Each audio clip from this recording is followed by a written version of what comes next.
Í verkefni 11 munum við vinna með texta og tímafall í Excel. Við látum Excel reikna aldur út frá kennitölu. Ég slæði hér inn nafn fyrir falla sem við ætlum að nota. Left, við notum það tvisvar sinnum. Mid og right. Förum núna hérna smá út úr og ég ætla að slá inn kennitölu sem að byrja á 0 og sjá hvernig Excel meðhöndlar það. Kannast nú margir við það.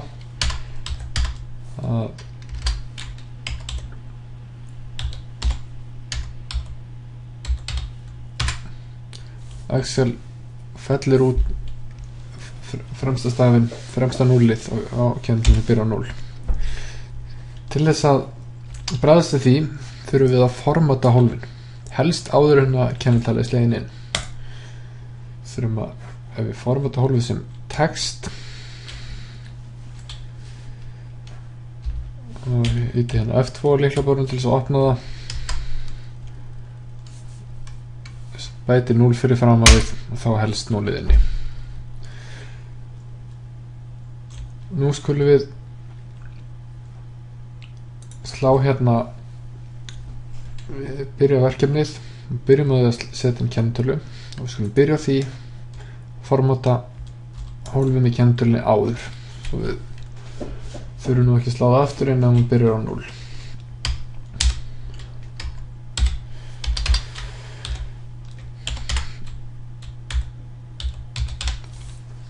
Ég slæði inn hérna einhverja kennitölu á handahófi 080870 53 39 og staðstum enter. Og núna ætlum ég að nota leftfallið til þess að sækja fremstu 6 stafina í kennitölunni sem að mynda fæðingardaginn.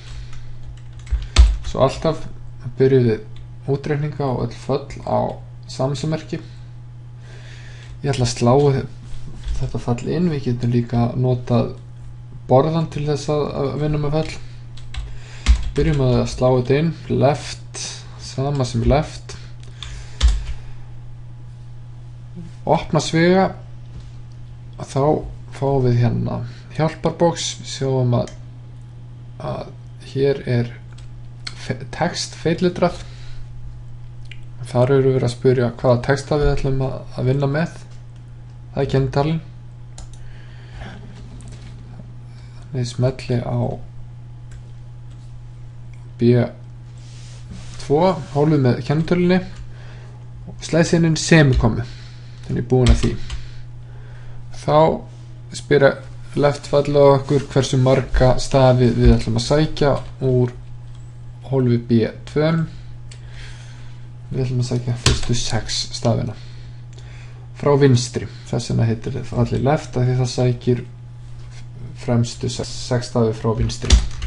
Lokum svega og enter. Skulum skoða þetta aðeins aftur. Núna ætlum við að sækja hérna fæðingar eða mánuðadaginn í kennitölunni.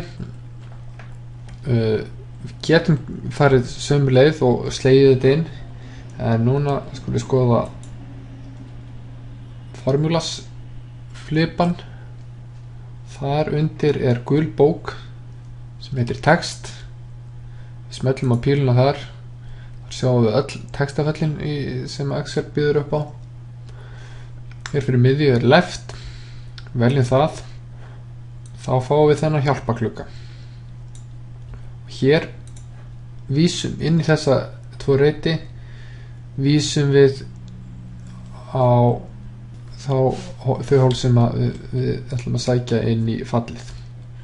Textin er sem sagt kennitalan annarkvort hér, eða við getum sótt þetta hérna í hólf B3 líka. Við ætlum að sækja fremstu 2 stafina, þannig að það er alveg eins. Bara sækja hérna í B3 og fjöldi stafa eru núna 2. Við ætlum að sækja 2 fyrstu stafina. Við sjáum hér niðurstöðuna, smetla OK og kemur 0,8. Núna ætla ég að sækja mánuðin eða mánuðanúmerið og þá get ég annarkvort farið þessa leið að nota bókina og sótt fallið mitt, textafallið mitt sem sækir þá ekki stafi frá vinstri heldur í miðjan textastreng.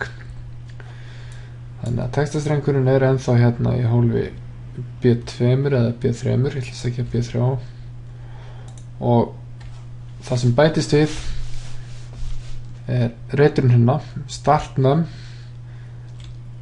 eða hvar við ætlum að byrja. Við ætlum að sækja sem sagt stafina úr miðjum textastreng og við ætlum að byrja á 3. staf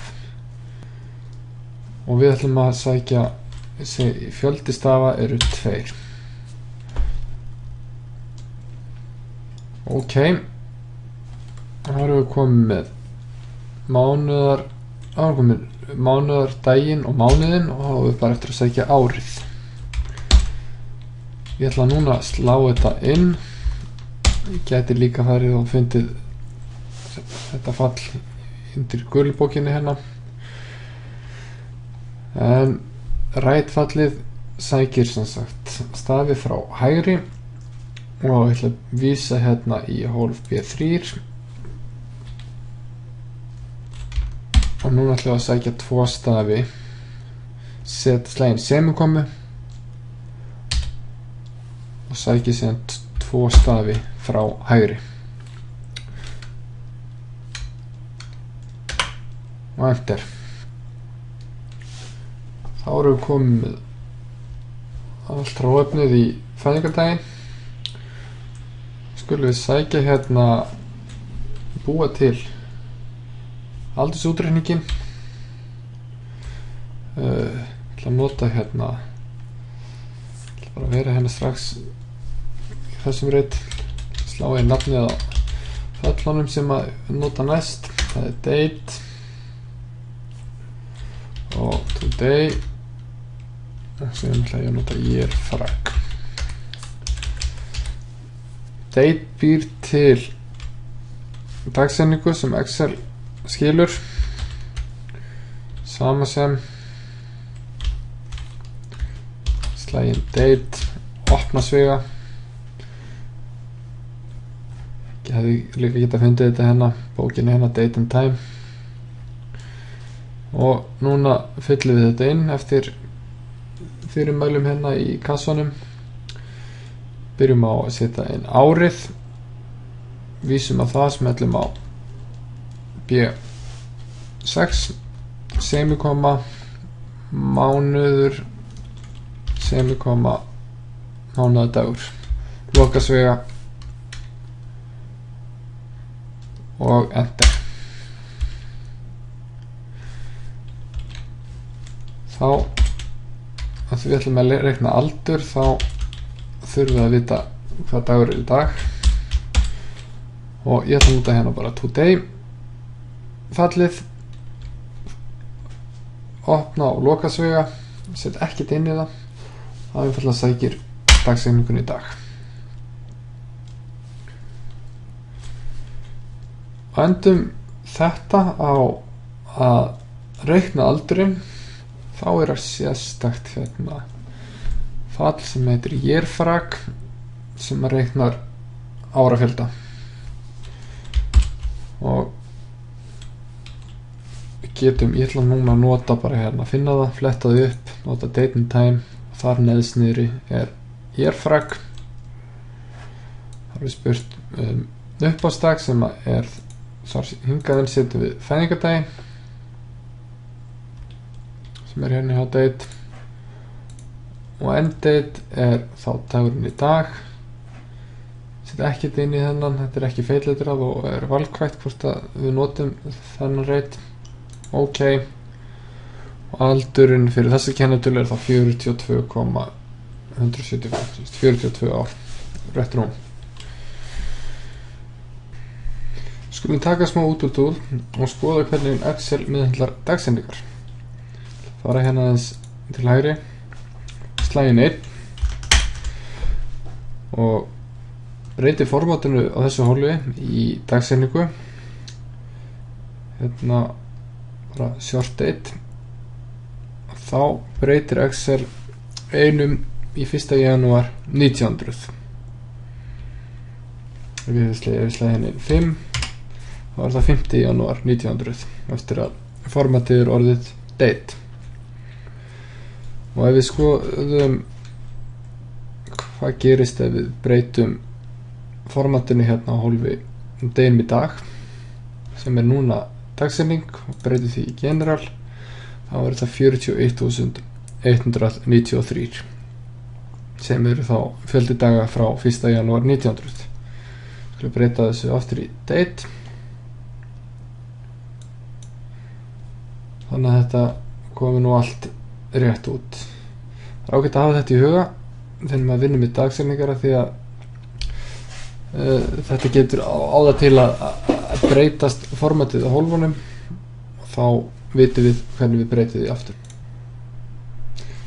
Við endum þetta verkefni á að afrita þessa útreikninga á nýja síðu og snúa þeim við í leiðinni. Byrjum á að slá inn fyrirsögn fyrir kennitölu. Förum hérna á A2 og slá inn bara kennitala. Og núna veljum núna hérna útreikningana með fyrirsögnum, afritum í hægri smelli, copy eða Ctrl C, förum á sheet 2 og núna skulum við smetla hérna á píluna á paste-knopnum, og í Office 2010, Excel 2010, þá er hérna transpose hnappur hérna á þessari valmynd. Þá afritum við þetta hérna og snúum þessu við í leiðinni. Núna getum við sett nýja færslur í nýja línu. Ég ætla að skyggja hérna alla línu 2 eða frá A2 upp á H2 og afrita það hérna niður nokkra línur. Svo get ég eitt út kennitölunum, kemur villa reyndar, en núna getur slegið nýja kennitölu 24 10 50 56 99 og Excel reiknar þá út línuna nýjan aldur eða aldur fyrir þessa kennitölu, og getum gert það þá sama í næstu línum hérna fyrir neðan. Munið nú að vista verkefnið. Verkefni 11 og senda mér það til yfirferðar. Takk fyrir.